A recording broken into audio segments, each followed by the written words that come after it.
Welcome to Jim's Movin' Picture Show. From The Godfather to Jaws, from Raiders of the Lost Ark to Airplane, from Schindler's List to So I Married an Axe Murderer. It's a movie show that's almost as all over the place as its host.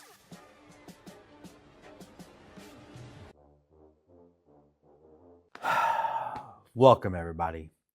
If I look exhausted, it's because I'm a teacher, and this episode is coming out in the middle of May, which means, well, I'm a teacher in the middle of May.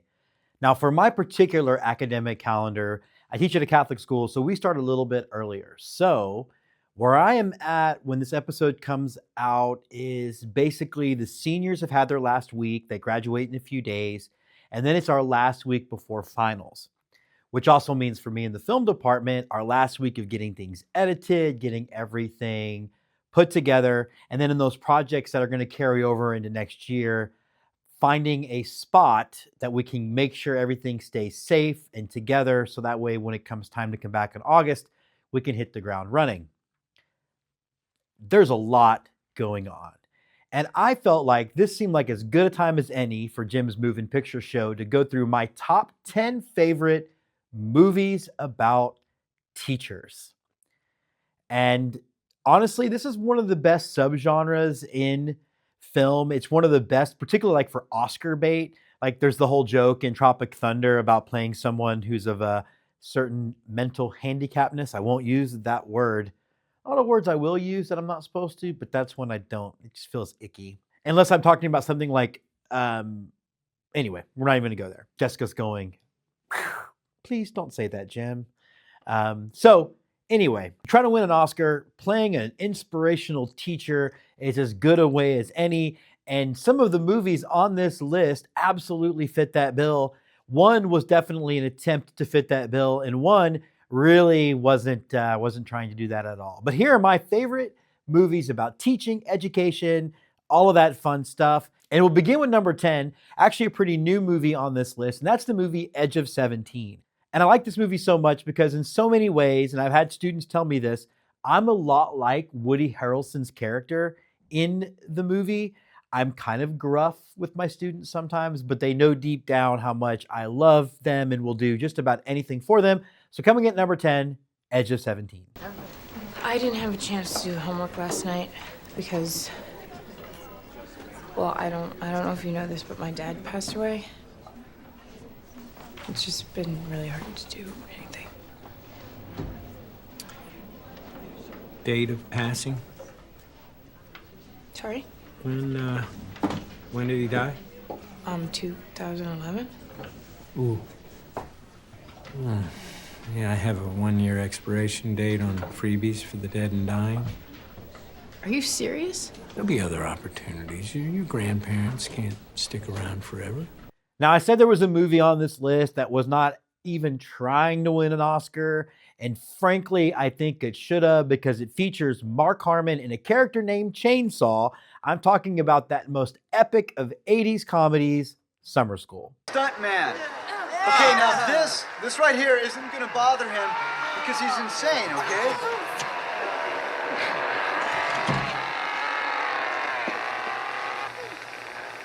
Good Lord. What are you watching? Do the dance for me, baby. New film from the district. Safe use of power tools. Special delivery. I don't want to know what this is, do I? No, probably not. Now, this movie is genius at all levels. It's Reese Witherspoon, it's Matthew Broderick, and that is the high school comedy Election. But I should warn you if you haven't seen it, it is a pretty dark comedy, not just about the education system, but how far any one person will go to get the thing that they want and think that they are owed.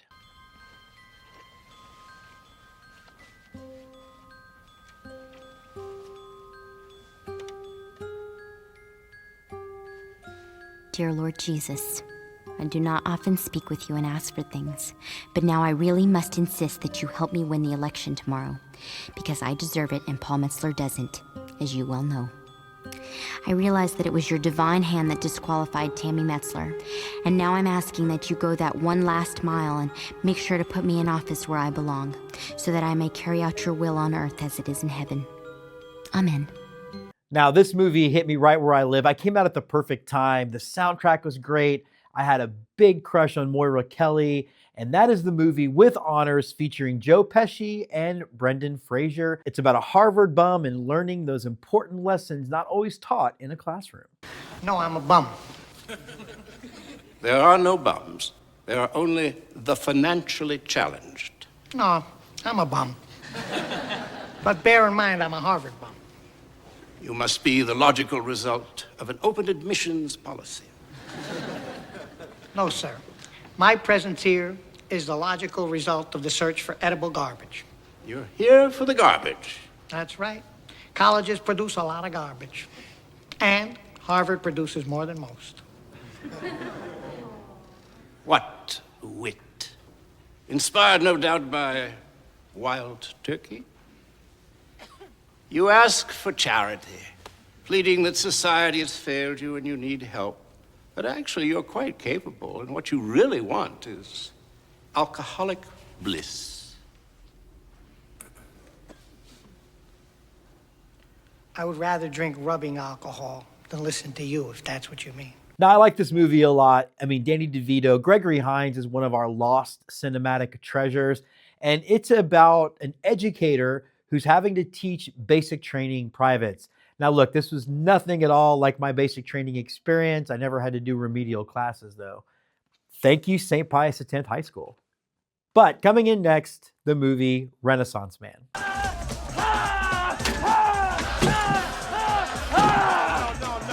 give me that. You step in and then step in with the right foot. Step in with the right foot. Sergeant.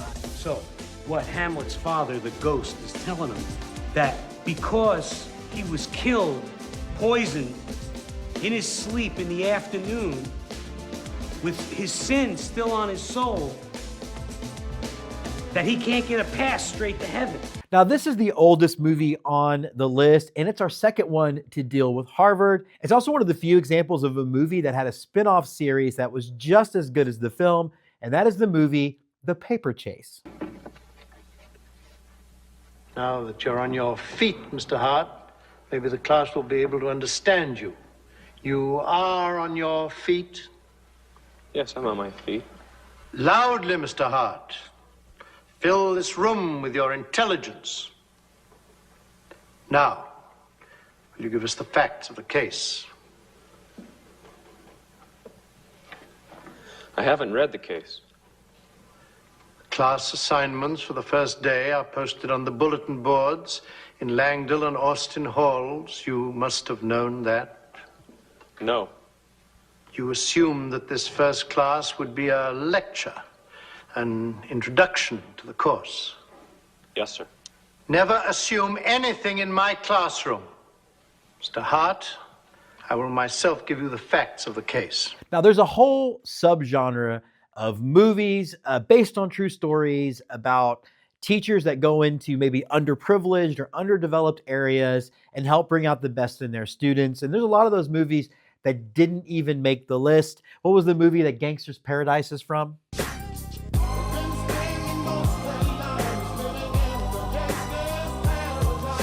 But of course, all I can think of is the song Amish Paradise. We've been spending most our lives living in an Amish paradise. I churned butter once or twice, living in an Amish paradise. But there are a couple of those movies that I really, really like. And the first one on the list is Admiral Adama himself, Edward James Olmos, in the excellent film Stand and Deliver. Although, shout out to one of my best friends, Jen Tracy, even this movie couldn't inspire me to figure out how to get good at math. It just didn't add up.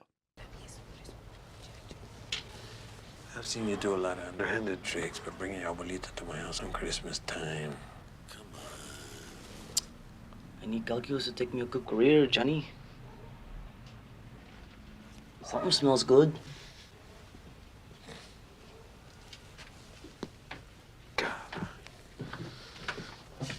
First day of Christmas, a cholo came to me. This is what's given. We're looking for the area in the first quadrant bounded by the curve. What are the limits, anybody? 0 to pi over 2, sir. Wrong. Lupe. 0 to pi over 2. What's wrong with you?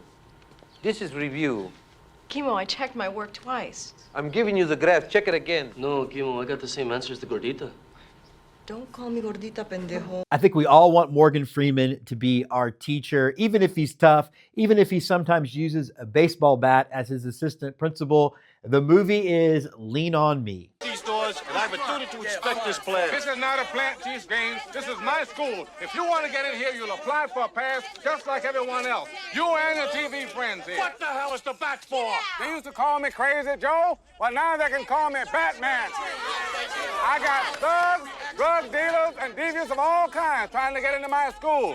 You might be one. I don't know. Are you crazy? Are you nuts? I got all day, Chief Gaines. How much time do you have? Now, our next film that's really inspiring for teachers is really about a pretty non-traditional educational experience, but it's also our first of two movies with Robin Williams, and that is the movie Good Will Hunting. And I think because the whole point is Robin Williams' character trying to teach young Matt Damon about himself and growing, I think it absolutely captures the best part of what being a teacher's about, and probably in so many ways, except for teachers like my friend Jen and Laura and Annie and Matthew who teach real subjects, not me. But trying to reach those kids and trying to inspire them to go be the best versions of themselves is absolutely one of the most important parts. And that's why I think Good Will Hunting absolutely fits on this list. To have that love for her be there forever, through anything, through cancer. And you would know about sleeping sitting up in a hospital room for 2 months, holding her hand, because the doctors could see in your eyes that the terms visiting hours don't apply to you. You don't know about real loss, because that only occurs when you love something more than you love yourself. I doubt you've ever dared to love anybody that much. I look at you, I don't see an intelligent, confident man. I see a cocky, scared, shitless kid.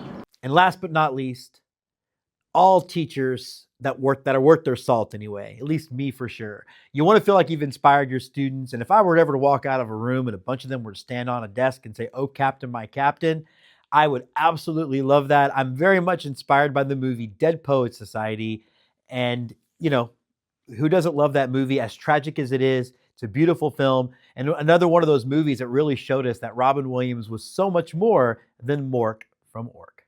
Language was developed for one endeavor, and that is... Mr. Anderson, come on, are you a man or an amoeba? Mr. Perry. To communicate. No! To woo women.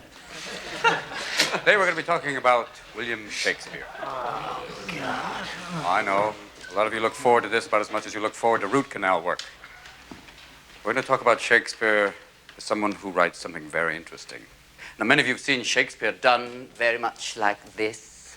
"Oh, Titus, bring your friend hither." But if any of you have seen Mr. Marlon Brando, no, that Shakespeare can be different. France, Romans, countrymen. Let me rest.